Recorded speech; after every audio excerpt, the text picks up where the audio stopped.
നമസ്കാരം. ഫസ്റ്റ് റൗണ്ടപ്പിലേക്ക് സ്വാഗതം. ഇതുവരെയുള്ള വാർത്തകൾ സമഗ്രമായി നോക്കാം. ആദ്യം പ്രധാന വാർത്തകളിലേക്ക്. തിരുവനന്തപുരം CPM ജില്ലാ കമ്മിറ്റി യോഗത്തിൽ സ്പീക്കർക്കും മേയർക്കും രൂക്ഷ വിമർശനം. അമിത്ഷായുടെ മകനെ കാറിൽ കയറ്റി നടക്കുന്നയാളുമായി ഷംസീറിന് ബന്ധം. മേയറും MLAയും നടുറോഡിൽ കാണിച്ചത് ഗുണ്ടായിസം. തലസ്ഥാനത്തെ മുതലാളിക്ക് മുഖ്യമന്ത്രിയുടെ അടുക്കള വരെ ബന്ധമെന്നും വിമർശനം. മുഖ്യമന്ത്രിക്കെതിരായ വിമർശനത്തിൽ കരമന ഹരിയോട് വിശദീകരണം തേടി.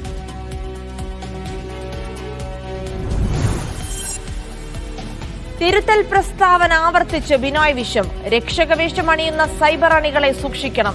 ഇടതുപക്ഷത്തിന്റെ പ്രതിച്ഛായ നശിപ്പിക്കുന്നത് സൈബർ പോരാളികളെന്നും ബിനോയ് വിശ്വം മീഡിയ വണ്ണിനോട്. സിപിയുടെ പരസ്യ പ്രസ്താവനയിൽ CPMന് അതൃപ്തി.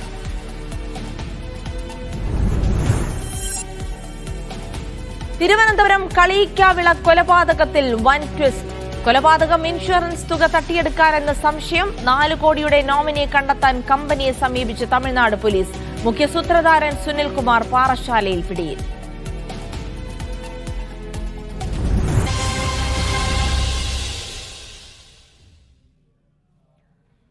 തിരുവനന്തപുരം CPM ജില്ലാ കമ്മിറ്റി യോഗത്തിൽ സ്പീക്കർ AN ഷംസീറിന് രൂക്ഷ വിമർശനം. അമിത്ഷായുടെ മകനെയും കാറിൽ കയറ്റി നടക്കുന്ന ആളുമായിട്ടാണ് ഷംസീറിന് ബന്ധമെന്ന് ചില അംഗങ്ങൾ വിമർശിച്ചു. മുഖ്യമന്ത്രിക്കെതിരെ ഉയർന്ന വിമർശനത്തിന് കൃത്യമായ മറുപടി പറയാത്തതുകൊണ്ട് ജില്ലാ കമ്മിറ്റി അംഗം കരമന ഹരിയോട് പാർട്ടി വിശദീകരണം ചോദിച്ചു. മേയർ ആര്യ രാജേന്ദ്രനും കുടുംബവും നടുറോഡിൽ കാണിച്ചത് ഗുണ്ടായിസമാണെന്നും വിമർശനമുയർന്നു. 3 ദിവസം നീണ്ടുനിന്ന ജില്ലാ നേതൃയോഗങ്ങളിൽ ഏറ്റവും കൂടുതൽ വിമർശനം ഏറ്റുവാങ്ങേണ്ടി വന്നത് തിരുവനന്തപുരം കോർപ്പറേഷൻ മേയർ ആര്യ രാജേന്ദ്രനും ഭർത്താവ് സച്ചിൻ ദേവിനുമാണ്. KSRTC ബസ്സിൽ മെമ്മറി കാർഡ് കിട്ടാതിരുന്നത് ഭാഗ്യമായി. മെമ്മറി കാർഡ് കിട്ടിയിരുന്നെങ്കിൽ സച്ചിൻ ദേവിന്റെ പ്രകോപനം ജനങ്ങൾ കാണുമായിരുന്നു. ഇതോടെ പാർട്ടി കുടുങ്ങിയേനെ. മേയറുടെ പെരുമാറ്റം അഹങ്കാരം നിറഞ്ഞതാണ്. പൊതുജനങ്ങൾക്കിടയിൽ അത് അവമതിപ്പുണ്ടാക്കി. രണ്ടുപേരും പക്വത കാണിച്ചില്ലെന്നും മുതിർന്ന അംഗങ്ങൾ വിമർശിച്ചു. സ്പീക്കർ AN ഷംസീറിന്റെ ബിസിനസ് ബന്ധം പാർട്ടി രീതിക്ക് നിരക്കുന്നതല്ല. സഖാക്കൾ സമീപിച്ചാൽ ദേശാഭിമാനി പത്രം പോലും എടുക്കാത്ത ആളുമായിട്ടാണ് ഷംസീറിന് ബന്ധം. തലസ്ഥാനത്തെ ഒരു മുതലാളിക്ക് മുഖ്യമന്ത്രിയുടെ അടുക്കള വരെ ബന്ധമുണ്ടെന്ന് കരമന ഹരി വിമർശനം ഉയർത്തി. ആ മുതലാളിയാണ് എല്ലാം നിയന്ത്രിക്കുന്നതെന്നായിരുന്നു ഹരിയുടെ വിമർശനം. മുതലാളിയുടെ പേര് പറയണമെന്ന് സംസ്ഥാന സെക്രട്ടേറിയറ്റ് അംഗം M സ്വരാജ് ആവശ്യപ്പെട്ടെങ്കിലും കരമന ഹരി തയ്യാറായില്ല. ഇതോടെ താക്കീത് നൽകിയിട്ട് ഹരിയോട് വിശദീകരണം ആവശ്യപ്പെട്ടു. അതിനിടെ ജില്ലാ കമ്മിറ്റി യോഗത്തിൽ ജില്ലാ സെക്രട്ടറി അംഗങ്ങളും തമ്മിൽ വാഗ്വാദമുണ്ടായി.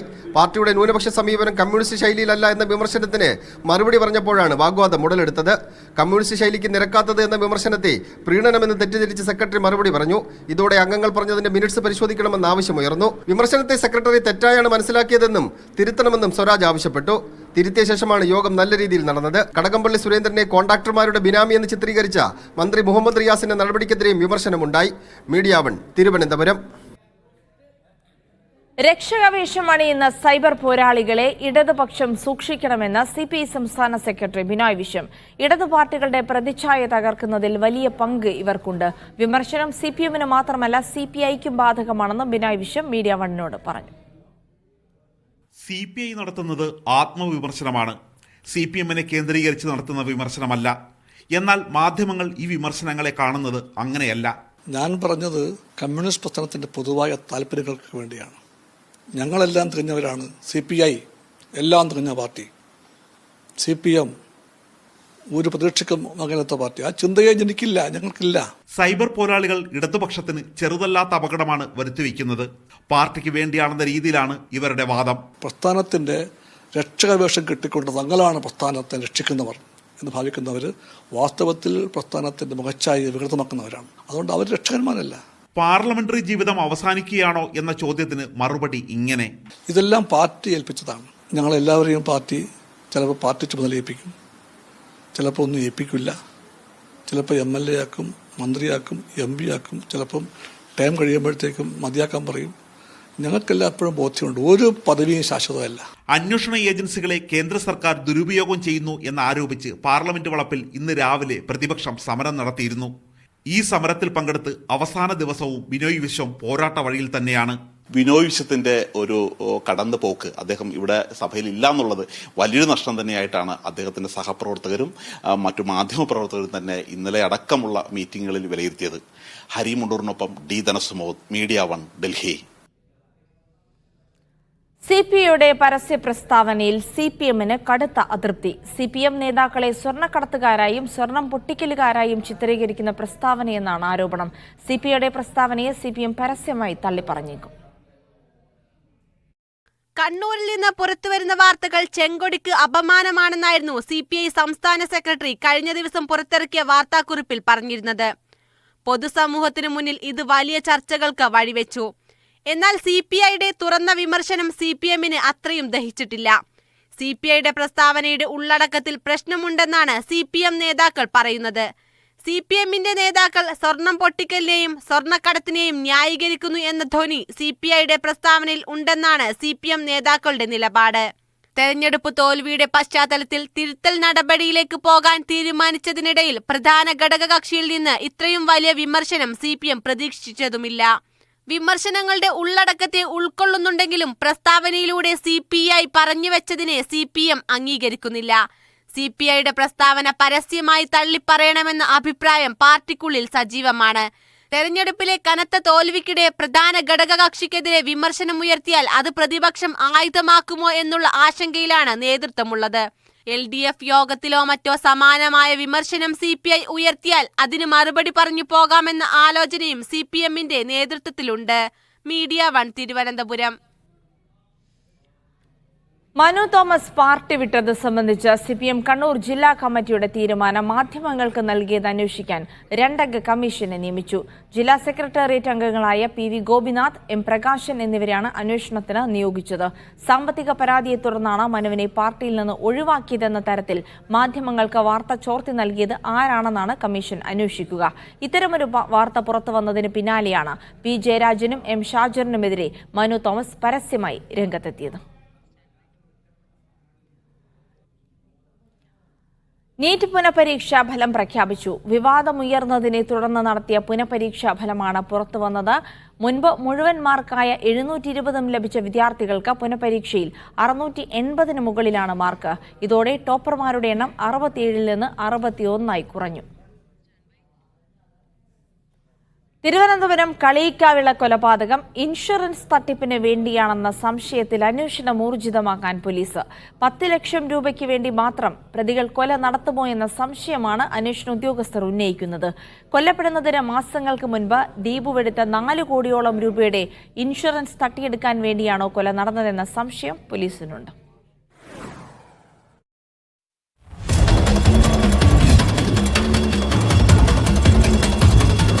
ഇൻഷുറൻസ് തുക തട്ടിയെടുക്കാൻ വേണ്ടി സ്വന്തം ശരീരം കത്തിക്കരിഞ്ഞെന്ന് പ്രചാരണം നടത്തിയ സുകുമാരക്കുറുപ്പിന്റെ കഥ കേരള ജനതയ്ക്ക് അവിശ്വസനീയമാണ്.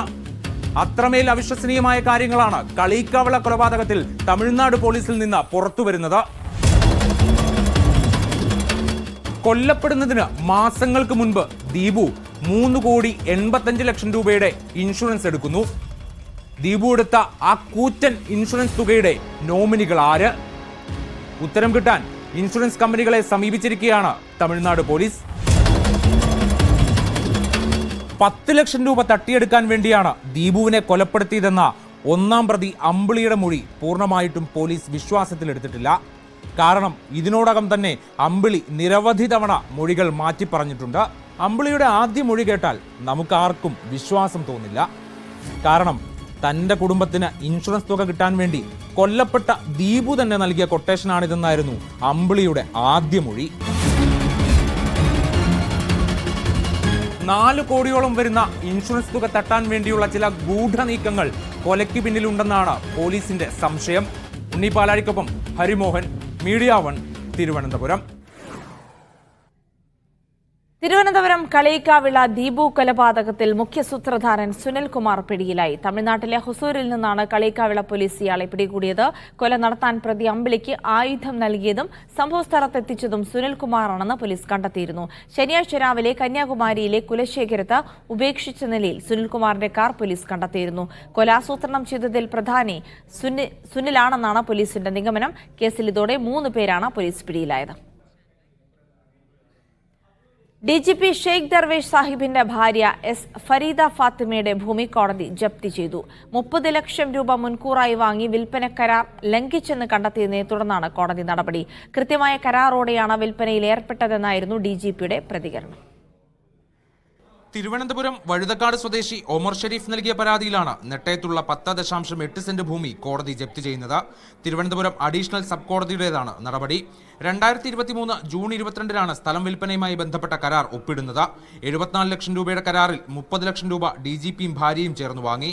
തുടർന്ന് താൻ നടത്തിയ അന്വേഷണത്തിൽ ഇതേ ഭൂമി പൊതുമേഖലാ ബാങ്കിൽ പണയത്തിലാണെന്നും 26 ലക്ഷം രൂപ ബാധ്യതയുണ്ടെന്നും മനസ്സിലാക്കി. എന്നാൽ മുൻകൂറായി വാങ്ങിയ 30 ലക്ഷം രൂപ തിരിച്ചു നൽകിയില്ല.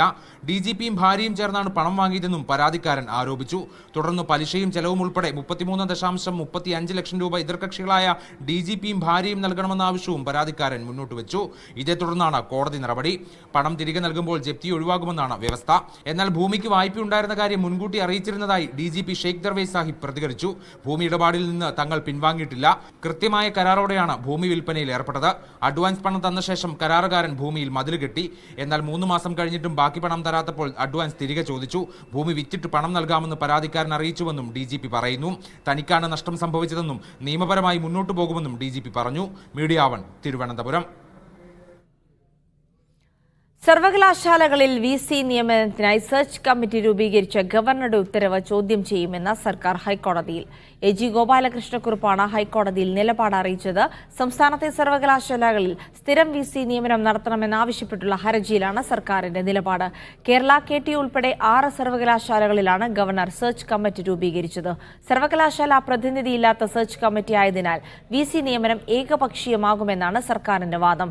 കേസ് ഹൈക്കോടതി ജൂലൈ 17 പരിഗണിക്കാൻ മാറ്റി. മലപ്പുറത്ത് വിദ്യാർത്ഥികൾക്ക് ഷിഗല്ല സ്ഥിരീകരിച്ചു. കോഴിപ്പുറത്ത് വെണ്ണായൂർ AMLP സ്കൂളിലെ 4 വിദ്യാർത്ഥികൾക്കാണ് രോഗം സ്ഥിരീകരിച്ചത്. വള്ളിക്കുന്ന് മേഖലയിൽ മഞ്ഞപ്പിത്തവും പടർന്നു പിടിക്കുന്നു. കഴിഞ്ഞ മാസം 21-ാം തീയതി കോഴിപ്പുറത്ത് വെണ്ണായൂർ ALP സ്കൂളിലെ കുട്ടികൾക്ക് ഭക്ഷ്യവിഷബാധ ഏറ്റിരുന്നു. വയറിളക്കവും ഛർദിയും കടുത്ത വയറുവേദനയും ഉൾപ്പെടെയുള്ള രോഗങ്ങളാണ് ഉണ്ടായിരുന്നത്. 4 കുട്ടികളുടെ മലം പരിശോധിച്ചതിൽ ഷിഗല്ലയാണെന്ന് കണ്ടെത്തി. ദഹന വ്യവസ്ഥയെ തകരാറിലാക്കുന്ന ബാക്ടീരിയ മൂലമാണ് രോഗം പടരുന്നത്. മലിനജലത്തിലൂടെയും കേടായ ഭക്ഷണത്തിലൂടെയുമാണ് രോഗം പടരുക. രോഗികളുടെ വിസർജ്യവുമായി നേരിട്ടോ പരോക്ഷമായ സമ്പർക്കമുണ്ടായാൽ രോഗം പടരും. ചെറിയ കുട്ടികൾക്ക് രോഗമുണ്ടായാൽ പ്രത്യേകം ജാഗ്രത പുലർത്തണമെന്ന് ആരോഗ്യവകുപ്പ് മുന്നറിയിപ്പ് നൽകി. നിലവിൽ ഒരാളും ആശുപത്രിയിൽ ചികിത്സയിലില്ല. വള്ളിക്കുന്ന് നിയോജക മണ്ഡലത്തിന്റെ വിവിധ ഭാഗങ്ങളിൽ മഞ്ഞപ്പിത്തം പടർന്നു പിടിക്കുകയാണ്. വള്ളിക്കുന്ന് നിയോജക മണ്ഡലത്തിന്റെ വിവിധ ഭാഗങ്ങളിലായി 459 പേർക്ക് മഞ്ഞപ്പിത്തമുണ്ട്. അത്താണിക്കലിൽ 284 പേർക്കും മുന്നിയൂരിൽ 99 പേർക്കും രോഗമുണ്ട്. ഏകദേശം 400-നടുത്ത കേസുകൾ ഓരോ ഔട്ട് ബ്രേക്കിനും ഉണ്ടാകുകയും ഇത് നമുക്ക് ലാസ്റ്റ് 2 വീക്കിൽ നമുക്ക് കേസുകൾ കൂടുതലായിട്ട് റിപ്പോർട്ട് ചെയ്യുകയും ചെയ്തിട്ടുള്ളത്. കിണറുകളിൽ ക്ലോറിനേഷൻ നടപടികൾ തുടരുകയാണ്. മഞ്ഞപ്പിത്തം ബാധിച്ച കുട്ടികളുടെ വിവരങ്ങൾ സ്കൂൾ അധികൃതർ ആരോഗ്യവകുപ്പിനെ അറിയിക്കണമെന്ന് നിർദ്ദേശം നൽകിയിട്ടുണ്ട്. സാജിദ് അജ്മൽ, മീഡിയ 1 മലപ്പുറം.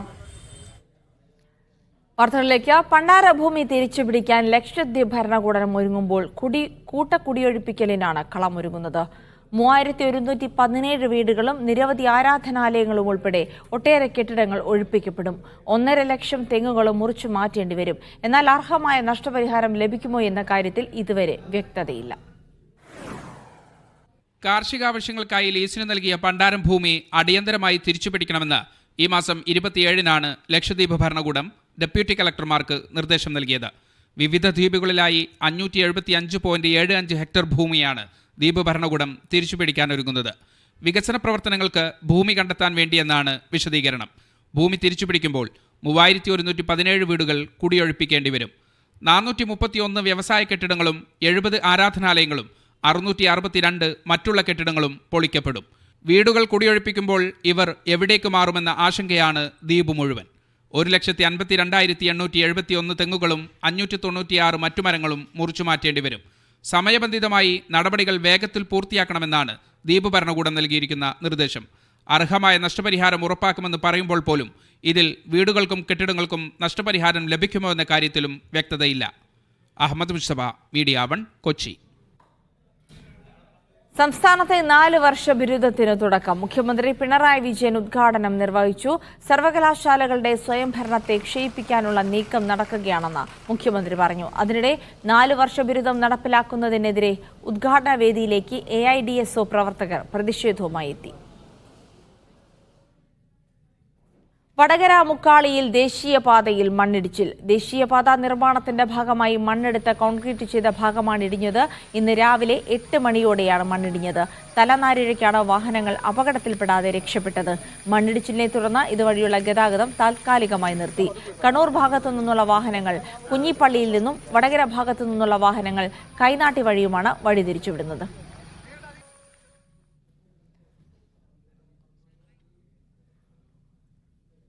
സംസ്ഥാനത്തെ വനാതിർത്തി ഗ്രാമങ്ങളിൽ കാട്ടാനശല്യം രൂക്ഷമായി. ഇടുക്കി കാന്തല്ലൂരിലും എറണാകുളം കോതമംഗലത്തും ജനവാസ മേഖലയിലെത്തിയ കാട്ടാനക്കൂട്ടം വ്യാപക നാശനഷ്ടങ്ങളാണ് ഉണ്ടാക്കിയത്. അതിരപ്പള്ളി മലക്കപ്പാറ സംസ്ഥാന പാതയിൽ കബാലി എന്ന കാട്ടാനയും എത്തി. ആതിരപ്പള്ളി മലക്കപ്പാറ സംസ്ഥാന പാതയിൽ ചെക്ക് പോസ്റ്റിന് സമീപത്താണ് കബാലി എത്തിയത്. കോതമംഗലത്ത് ജനവാസ മേഖലയിലെത്തിയ കാട്ടാനക്കൂട്ടം വ്യാപക നാശനഷ്ടങ്ങൾ ഉണ്ടാക്കി.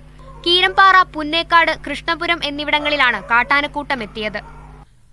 ഇടുക്കി കാന്തല്ലൂരിലെത്തുന്ന വിനോദസഞ്ചാരികൾക്കും പ്രദേശവാസികൾക്കും ഭീഷണിയായി വൃന്ദാവൻ മലയിലാണ് കാട്ടാനക്കൂട്ടം തമ്പടിച്ചിരിക്കുന്നത്. പ്രദേശത്ത് വ്യാപക കൃഷിനാശവും ഉണ്ടായി. കാട്ടാനശല്യം പരിഹരിക്കാത്തതിൽ വനംവകുപ്പിനെതിരെ വ്യാപക പ്രതിഷേധവും ഉയരുന്നുണ്ട്. വന്യമൃഗശല്യമുള്ള ഇടങ്ങളിൽ RRTയെ നിയോഗിക്കണമെന്നും വനാതിർത്തി പ്രദേശങ്ങളിൽ ഫെൻസിംഗ് സ്ഥാപിക്കണമെന്നുമാണ് നാട്ടുകാരുടെ ആവശ്യം. വിവിധ ബ്യൂറോകൾക്കൊപ്പം മീഡിയ 1 ഇടുക്കി. മറ്റു വാർത്തകൾ ചുരുക്കത്തിൽ. തൃശൂർ ഒരുമനയൂരിലെ ബോംബ് സ്ഫോടനത്തിൽ കുറ്റം സമ്മതിച്ച പ്രതി. സ്ഫോടക വസ്തു സ്വയം നിർമ്മിച്ചതെന്ന് ഷഫീഖിന്റെ മൊഴി. വാണിജ്യ സിലിണ്ടറുകളുടെ വില കുറച്ചു. 19 കിലോ സിലിണ്ടറിന് 30 രൂപ കുറയും. വയനാട് കുറുവദ്വീപിൽ സർക്കാർ നടത്തുന്ന നിർമ്മാണ പ്രവർത്തനങ്ങൾ ഹൈക്കോടതി തടഞ്ഞു. കോടതിയിൽ നിന്നും ഇനിയൊരു ഉത്തരവുണ്ടാകുന്നതുവരെ നിർമ്മാണങ്ങൾ പാടില്ലെന്ന് ഉത്തരവ്. ഇന്ത്യൻ ക്രിക്കറ്റ് ടീമിന്റെ പുതിയ പരിശീലകനെ നിയമിക്കുന്നത് ഈ മാസം അവസാനത്തേക്ക് നീളും. സിംബാബ്വെ പര്യടനത്തിൽ VVS ലക്ഷ്മണാണ് ടീമിനൊപ്പം ഉണ്ടാവുക. ബാർബഡോസിലെ ചുഴലിക്കാറ്റിന്റെ പശ്ചാത്തലത്തിൽ കിരീട നേട്ടത്തിന് ശേഷമുള്ള ഇന്ത്യൻ ടീമിന്റെ മടക്കയാത്ര അനിശ്ചിതത്വത്തിലായി. ഈ മാസം 27-ന് ആരംഭിക്കുന്ന ശ്രീലങ്കൻ പര്യടനത്തിന് പുതിയ പരിശീലകനെത്തുമെന്ന് BCCI വ്യക്തമാക്കി. പരിശീലകന്റെ കുപ്പായത്തിൽ രാഹുൽ ദ്രാവിഡിന്റെ കാലാവധി കഴിഞ്ഞതോടെയാണ് പുതിയ പരിശീലകനെ നിയമിക്കുന്നതുമായി ബന്ധപ്പെട്ടുള്ള തീരുമാനത്തിലേക്ക് BCCI എത്തുന്നത്. മുൻ ഇന്ത്യൻ താരം ഗൗതം ഗംഭീറും വനിതാ ടീമിന്റെ പരിശീലകനായിരുന്ന WV രാമനുമാണ് അന്തിമ പട്ടികയിലുള്ളത്. അതിനിടെ ഈ മാസം 6-ന് ആരംഭിക്കുന്ന സിംബാബ്വെ പര്യടനത്തിൽ പരിശീലകന്റെ അഭാവത്തിൽ ദേശീയ ക്രിക്കറ്റ് അക്കാദമി തലവൻ VVS ലക്ഷ്മൺ ഇന്ത്യൻ ടീമിനൊപ്പം യാത്ര ചെയ്യും. ഇപ്പോൾ ബാർബഡോസിലുള്ള BCCI നേതൃത്വം തിരികെ എത്തിയ ശേഷമാകും അന്തിമ തീരുമാനം ഉണ്ടാവുക. ബാർബഡോസിൽ ബെറിൽ ചുഴലിക്കാറ്റ് മുന്നറിയിപ്പ് വന്നതോടെ ഇന്ത്യൻ ക്രിക്കറ്റ് ടീമിന്റെ മടക്കയാത്രയും അനിശ്ചിതത്വത്തിലായി. ഇന്ന് വൈകിട്ടോടെ ചുഴലിക്കാറ്റ് തീരമണയും. ചുഴലിക്കാറ്റിന്റെ പശ്ചാത്തലത്തിൽ ബാർബഡോസ് വിമാനത്താവളം അടച്ചിട്ടു. ഇന്ത്യൻ ക്രിക്കറ്റ് ടീം ഹോട്ടലിൽ തന്നെ തുടരുകയാണ്. Sports desk, media 1. Euro cup റെക്കോർഡിൽ നിന്ന് 2 മത്സരങ്ങൾ. ആദ്യ മത്സരത്തിൽ മുൻ ചാമ്പ്യന്മാരായ ഫ്രാൻസ് ബെൽജിയത്തെ നേരിടും. ഇന്ത്യൻ സമയം രാത്രി 9:30 മത്സരം. രണ്ടാം മത്സരത്തിൽ പോർച്ചുഗലിന് സ്ലൊവേനിയയാണ് എതിരാളികൾ. പുലർച്ചെ 12:30 മത്സരം.